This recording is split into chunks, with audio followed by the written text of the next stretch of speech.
Hello అండి, అందరికీ నమస్కారం. వెల్కమ్ టు మాచిని అరవల్ ఛానల్. అందరికీ హ్యాపీ న్యూ ఇయర్. నువ్వు చెప్పినాను అందరికీ హ్యాపీ న్యూ ఇయర్ అని చెప్పు. Happy new year.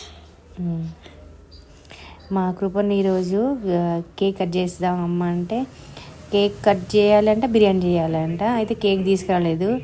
నాకు బిర్యానీ కావాలి చేయవా అంటే బిర్యానీ చేస్తున్నా. ఎవరి కోసం చేసింది అమ్మ బిర్యానీ? నాకు, ఇంకా నాన్నకి, తమ్ముడికి, పెద్దమ్మకు. ఫస్ట్ ఏం వేసుకుందాం? కారం వేసుకోవాలి. ఫస్ట్ ఏం వేసుకోవాలి? కారం ఒక 3 స్పూన్లు కారం వేసుకోవాలి.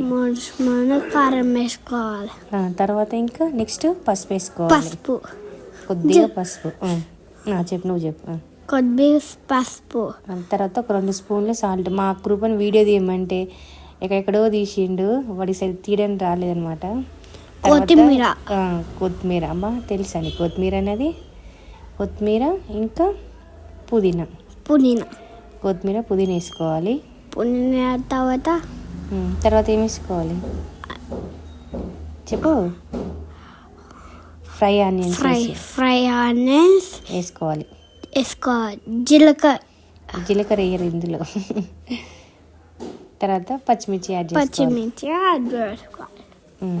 ఇంకా బిర్యానీ మసాలాలు యాడ్ చేసుకోవాలి. ఆకు, చెక్క, లవంగ, ఇంకా కారం కాదు అది. ఇప్పుడు చికెన్ మసాలా వేసుకోవాలి. చికెన్ మసాలా తర్వాత కొంచెం ధనియా పౌడర్, తర్వాత కొంచెం గరం మసాలా వేసుకోవాలి. ధనియా పౌడర్ వేసుకున్న తర్వాత గరం మసాలా వేసుకుందాం. చాలా వరకు కొత్త సంవత్సరం ఏదైనా కొత్త బిజినెస్ స్టార్ట్ చేసిన వాళ్ళకి మంచి సక్సెస్ఫుల్ అవ్వాలని కోరుకుంటున్నా. మసాలా యాడ్ చేసుకున్న తర్వాత పెరుగు యాడ్ చేసుకోవాలి. పెరుగు వేసుకున్న తర్వాత మొత్తం ఒకేసారి అంతా కలిసేలాగా కలుపుకోవాలి. ఓకే అండి, కలుపుకున్న తర్వాత మనం ఫ్రై చేసుకున్న ఆయిల్ ఉంటుంది కదా, ఆయిల్ మొత్తం పోసుకొని చికెన్ మొత్తం పట్టేలాగా కలుపుకోవాలన్నమాట. మొత్తం నీట్గా అంతా కలిసి అంతా కలుపుకొని ఒక 1/2 అవర్ అట్లా పక్కకు వదిలేస్తే చికెన్ మొత్తం మసాలాలన్నీ పట్టేసాయి అన్నమాట. ఇప్పుడు ఇందులో కొద్దిగా నిమ్మరసం యాడ్ చేసుకోవాలి. నిమ్మరసం యాడ్ చేసుకున్న తర్వాత మళ్ళీ ఒకసారి అంతా కలిసేలా కలుపుకొని ఇప్పుడు బిర్యానీ కోసం రైస్ ఉడికించుకుందాం. రైస్లో కొంచెం పుదీనా, కొంచెం కొత్తిమీర, పచ్చిమిర్చి, బిర్యానీ మసాలాలు అన్నీ వేసుకొని ఒక 70% ఉడికించుకుంటే చాలు. ఇది చికెన్ కానీ కుక్కర్లో సిమ్లో పెట్టి ఒక 5 minutes అట్లా స్లోగా సిమ్లో కుక్ చేసుకుంటే పీసులు కొంచెం మెత్తగా ఉంటాయి అన్నమాట బిర్యానీలో. అందుకోసం ఒక 5 minutes సిమ్లో పెట్టి ఉడికించుకోవాలి. ఇందాక చికెన్ మసాలాలు పట్టించేటప్పుడు అల్లం వెల్లుల్లి పేస్ట్ యాడ్ చేయడం మర్చిపోయా. మళ్ళీ ఇప్పుడు యాడ్ చేసి ఒకసారి కలిపాను అనమాట. యాక్చువల్గా అప్పుడే వేయాలి, నేను మర్చిపోయా. మళ్ళీ గుర్తొచ్చి వేసి ఒకసారి కలుపుకుందాం. ఇంకా నేను రైస్ యాడ్ చేయలేదు కాబట్టి పీసులు కొంచెం మెత్తగా ఉండడం కోసం ఒక 5 minutes అట్లా ఉడికించుకుంటాను అనమాట. అప్పుడు పీసులు కొంచెం మెత్తగా ఉంటాయి.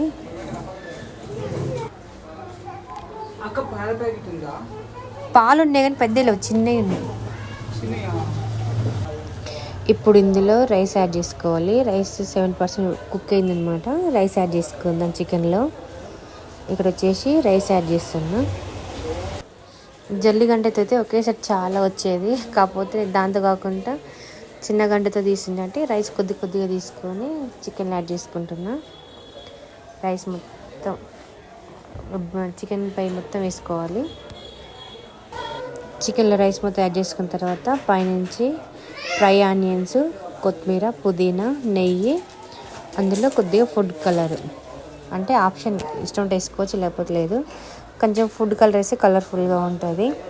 అందుకోసం కొంచెం లాస్ట్లో కొంచెం ఫుడ్ కలర్ యాడ్ చేసుకున్నాను నేను. ఇక్కడ వచ్చేసి ఫుడ్ కలర్ వేస్తున్నాను అనమాట. అక్కడ కొంచెం వేసాను అనమాట.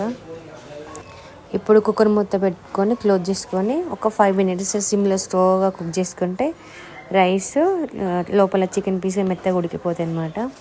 ఓకే అండి, మనకి బిర్యానీ అయితే రెడీ అయిపోయింది. మొత్తానికి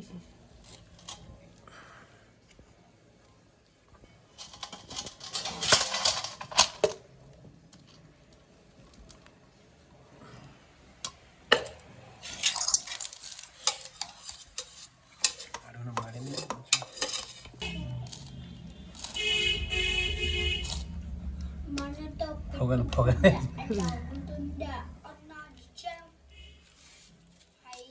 ఫైనల్గా వేడి వేడి చికెన్ బిర్యానీ రెడీ అయిపోయింది. చాలా కష్టపడి చేసింది, తినడం మాత్రం 10 నిమిషాల్లో అయిపోద్ది. స్మెల్ చూస్తే అద్దరిపోతుంది.